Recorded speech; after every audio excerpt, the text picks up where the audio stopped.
Pendidikan merupakan fondasi penting dalam mengembangkan potensi setiap siswa.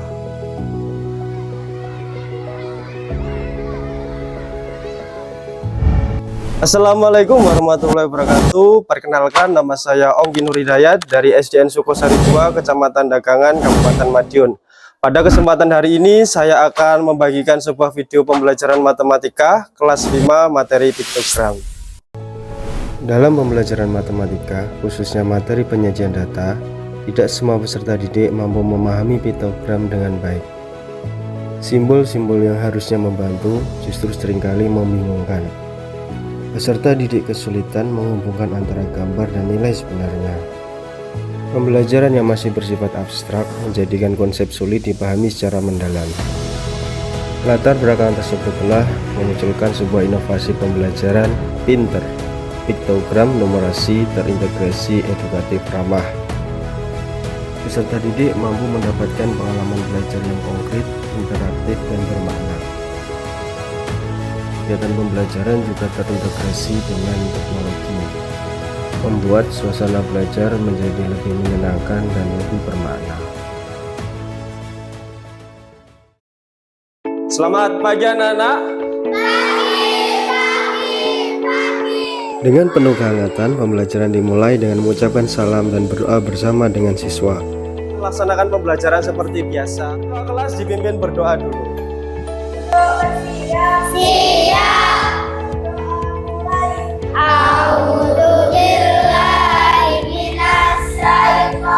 Setelah itu, melakukan presensi kehadiran sebagai wujud membangun kedekatan dan perhatian kepada setiap siswa.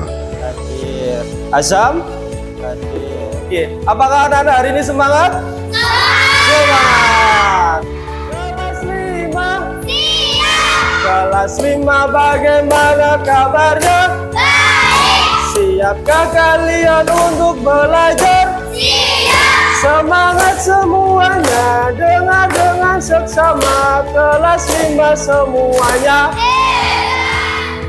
Untuk menciptakan suasana belajar yang nyaman, siswa terlebih dahulu memeriksa kerapian dan kebersihan kelas. Bisa ambil terlebih dahulu, nanti ketika istirahat bisa dibuang di tempat sampah. Dilanjutkan menyampaikan tujuan pembelajaran agar siswa memahami apa yang akan dipelajari serta keterampilan yang dicapai hari ini. Jadi piktogram itu apa? Tujuan pertama. Tujuan yang kedua, anak-anak diharapkan mampu membaca atau menganalisis gambar piktogram tersebut. Jadi nanti ada permasalahan, ada gambarnya, nanti anak-anak diharapkan mampu menganalisis ya. Terus tujuan yang ketiga, diharapkan anak-anak mampu membuat sebuah piktogram atau menyajikan piktogram. Setelah masuk kegiatan inti, siswa mengamati video kontekstual berbasis AI tentang permasalahan sehari-hari piktogram. Tujuan kegiatan ini sebagai persepsi untuk melatih kemampuan berpikir kritis. Pedagang kue di pasar. Aduh, bagaimana ya cara menghitung jumlah kue selama seminggu? Ibu Sari kesulitan merekam data. Bu Sari, aku bisa bantu. Kita pakai piktogram saja.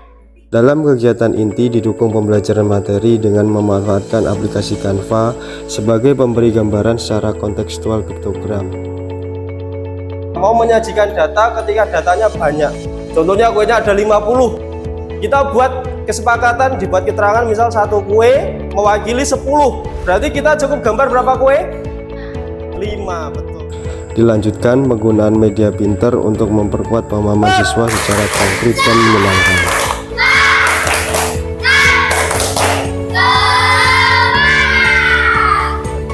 Pinter, piktogram numerasi terintegrasi edukatif ramah merupakan media pembelajaran yang didesain untuk membantu pembelajaran secara konkret, di mana siswa membuat piktogram sesuai kata kunci atau keterangan serta soal yang harus dipecahkan siswa. Pagi ketemu di berapa? Satu gambar mewakili 12 ya.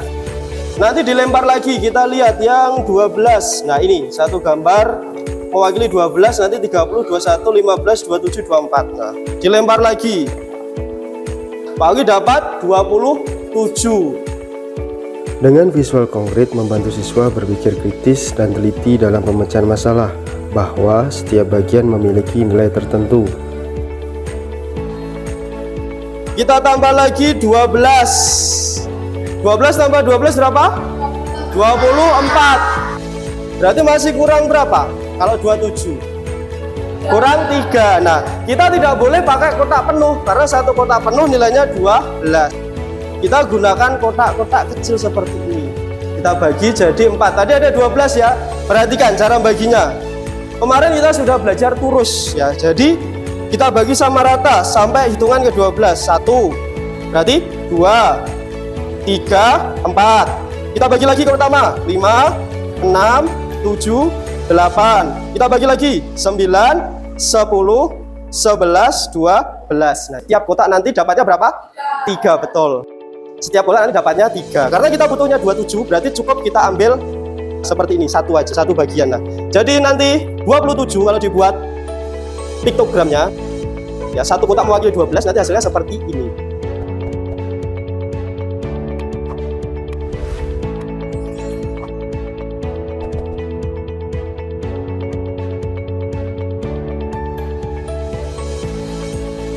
Soalnya mintanya berapa? 15. Kalau pakai apel besar lagi, kelebihan nggak? Kelebihan. Kita harus pakai apel yang kecil-kecil seperti ini ya. Kita bagi 12 itu sama rata ke apel ini. Pakai turus. Ya, hitung. Bareng-bareng. 1, 2, 3, 4, 5, 6, 7, 8, 9, 10, 11. Oke, dah ketemu 12. Jadi setiap bagian dapatnya berapa? Setiap bagian 3. Tadi soalnya minta buat piktogram berapa? 15. Berarti diambil berapa bagiannya? 1. Ambillah yang mana? Jadi 15 itu, nah ketika satu gambar mewakili 12 seperti ini. Ya, jadi cukup satu apel besar plus 1/4 bagian kecil. Oke? Oke, beri tepuk tangan. 10, 11, 12. Nah, kamu bisa dilihat di sini. Berarti nanti artinya setiap kotak mewakili hasilnya seperti ini. Satu bagian apa? 1/4 bagian apel ini nilainya berapa? 2. Kita tadi 24 berarti kurang berapa? 4. Nah, berarti kita cuma butuh setengahnya seperti ini. Ini artinya 28. Bisa dipahami? Nah, oke, tepuk tangan dulu semua. Oke. 5 bintang ini ya. Oke, siap-siap semua. Oke, jangan acungkan tangan dulu. Ya, lembaran pertama kita cari gambarnya mewakili berapa? 12. Ya, ingat-ingat satu gambar nilainya 12. Oke. Ya, siap-siap ini ya. Kita lempar 27. Ya, Tiffany. 27. Ya, boleh berdua. 20. Jadi ini nilainya berapa? 27. Oke, benar, beri tepuk tangan. Oke, 5. Ini ya. Jadi nanti akan Pak Onggi bagikan setiap kelompok seperti ini. Sengaja Pak Onggi buat sketch. Ini nanti nge-link ke YouTube. Videonya sudah Pak Onggi buat. Bangunan pertama soalnya ada di sini. Bangunan kedua soalnya ada di sini. Siswa dibagi menjadi 4 kelompok untuk berdiskusi dan bekerja sama. Sekarang anak-anak sudah duduk di setiap kelompok. Pak Onggi bagikan. Nah, nanti ini project kalian. Silakan boleh dilem dulu, ini denahnya. Silakan dilem dulu.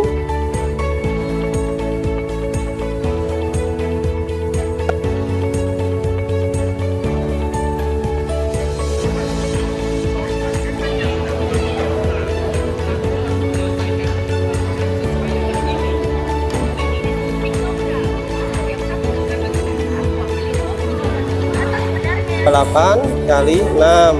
Nah, depan 12, 48. Berarti ketemu berapa? 168. Mana bangunan 168? Nah, ini ya. Bangunan 168 ini nanti di bangunan kemana? 2. Nah, kamu tempelkan di sini bangunan kedua. Oke? Nah,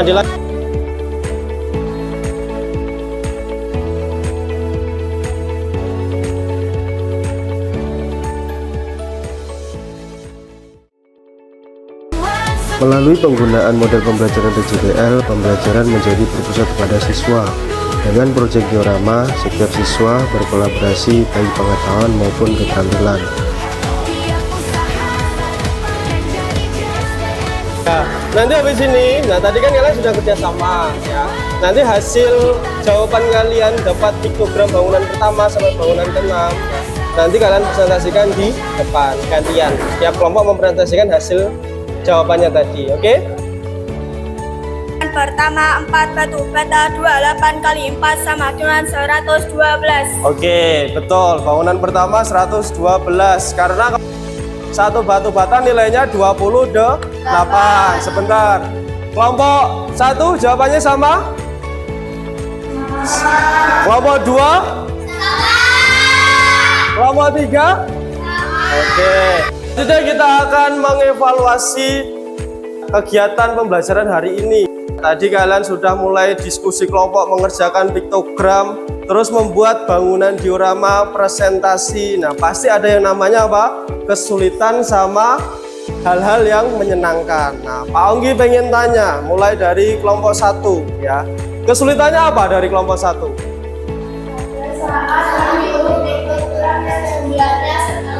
Oke. Untuk mengukur tingkat pemahaman siswa, setiap kelompok bermain games Ya, play, semakin membuat cepat, suasana semakin bagus belajar lebih waktunya. menyenangkan.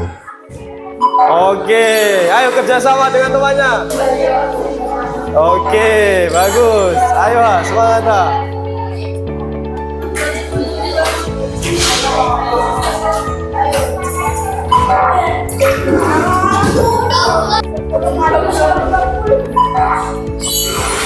Oke. Ini tadi kita sudah belajar apa? Piktogram, belajar piktogram. Kalian sudah memahami apa itu piktogram? Sebelum menutup pembelajaran, siswa dibagikan LKPD sebagai alat evaluasi tingkat pemahaman materi yang telah dipelajari.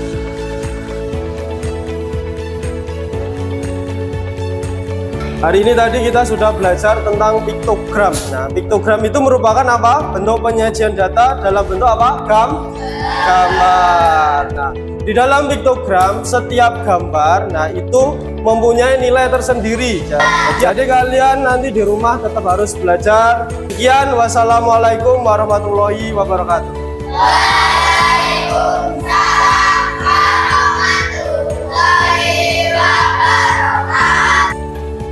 Jika zaman berubah, maka cara mengajar pun juga harus berubah. Teknologi bukan hanya sekedar alat, tetapi sebagai jembatan peserta didik agar pembelajaran lebih bermakna.